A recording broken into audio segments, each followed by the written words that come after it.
খাই পাতফলা কংগ্ৰেছীয়ে নগাঁৱত বিপদত পেলাব নেকি প্ৰদ্যুৎ বৰদলৈ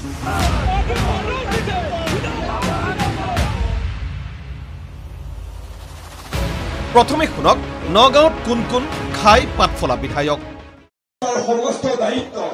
আসিফ নাজাৰৰ হাতত দিছে আসিফ নাজাৰৰ হাতত দিছে এই কাৰণে যে তেওঁ মোৰ কংগ্ৰেছ দলৰ মোৰ ভাই তেওঁ টিকেট পাওঁতেও তেওঁ টিকেট পোৱাৰ কথা নাছিলে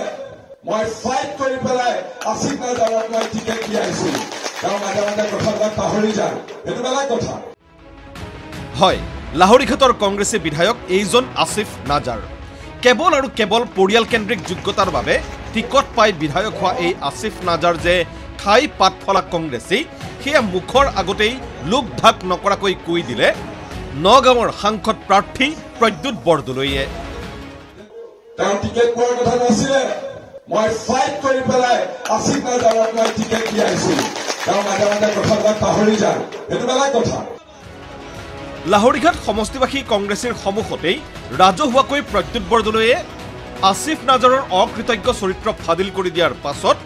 নাজাৰৰ ভাষণ ভোটাৰৰ আগত কংগ্ৰেছৰ হৈ ভোট বিচাৰি আয়োজন কৰা সভাত নাজাৰে দাঙি ধৰিলে নিজৰ চৰম অপৰিপক্কতাৰ পৰিচয় ক'লে AIDFক ভোট দি ভোট অপচয় কৰাতকৈ লাহৰীঘাটবাসীয়ে দিয়ক বিজেপিক ভোট এই AIDFৰ নেতাসকলেও বা AIDFৰ কেণ্ডিডেটেও জানে যে তেখেতে কেতিয়াও জিকিব নোৱাৰে তেখেতৰ একমাত্ৰ লক্ষ্য হৈছে যে ভোটৰ বিভাজন কৰি আমাৰ মাইনৰিটি মানুহৰ আমাৰ সংখ্যালঘু মানুহৰ ভোটৰ বিভাজন কৰি বিজেপিক জিকাই দিয়া এই UDFক ভোট দিয়াতকৈ আপোনালোকক অনুৰোধ কৰোঁ ডাইৰেক্ট লাগিলে বিজেপিক ভোট দিব কিন্তু এই UDF দলক আপোনালোকে মানি নল'ব নগাঁৱত নিজকেই ভাল প্ৰডাক্ট বুলি কৈ কংগ্ৰেছীক সেই প্ৰডাক্ট বিক্ৰী কৰিবলৈ উদ্বুদ্ধ কৰি আছে সাংসদ প্ৰদ্যুৎ বৰদলৈয়ে মই হলো এটা প্ৰডাক্ট আপোনালোকে মোৰ এই প্ৰডাক্টটো প্ৰদ্যুৎ বৰদলৈৰ প্ৰডাক্টটো এতিয়া এই নিৰ্বাচনত আপোনালোকে বিক্ৰী কৰিব লাগিব কিন্তু কংগ্ৰেছৰ প্ৰডাক্ট বিক্ৰী কৰাৰ পৰিৱৰ্তে পৰিয়ালতন্ত্ৰৰে বিধায়ক হোৱা লাহৰীঘাটৰ প্ৰডাক্ট আসিফ নাজাৰে কৰিছে কি আকৌ এবাৰ শুনক এই UDFক ভোট দিয়াতকৈ আপোনালোকক অনুৰোধ কৰোঁ ডাইৰেক্ট লাগিলে বিজেপিক ভোট দিব কিন্তু এই UDF দলক আপোনালোকে মানি নল'ব পিছে নগাঁও লোকসভা সমষ্টিত কংগ্ৰেছৰ প্ৰাৰ্থী প্ৰদ্যুৎ বৰদলৈ বিপদত পেলাব পৰা খাই পাতফলা কংগ্ৰেছী কেৱল আসিফ নাজাৰেই নহয় ৰকিবুল হুছেইনৰ ঘনিষ্ঠ ৰূপহীহাটৰ বিধায়ক নুৰুল হুদাও কম নহয় ভৰপক নিৰ্বাচনৰ সময়ত উমৰা হজলৈ গৈ ধৰ্মকৰ্ম কৰি সময় খৰচ কৰা হুদা ইতিমধ্যেই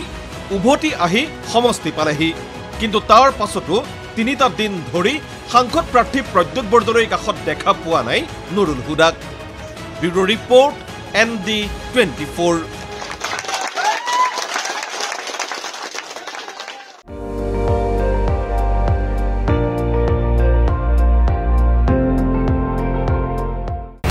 আপুনি চাই আছে ND24 সৰ্বশ্ৰেষ্ঠ নহয় সৰ্বোত্তমৰ দৌৰ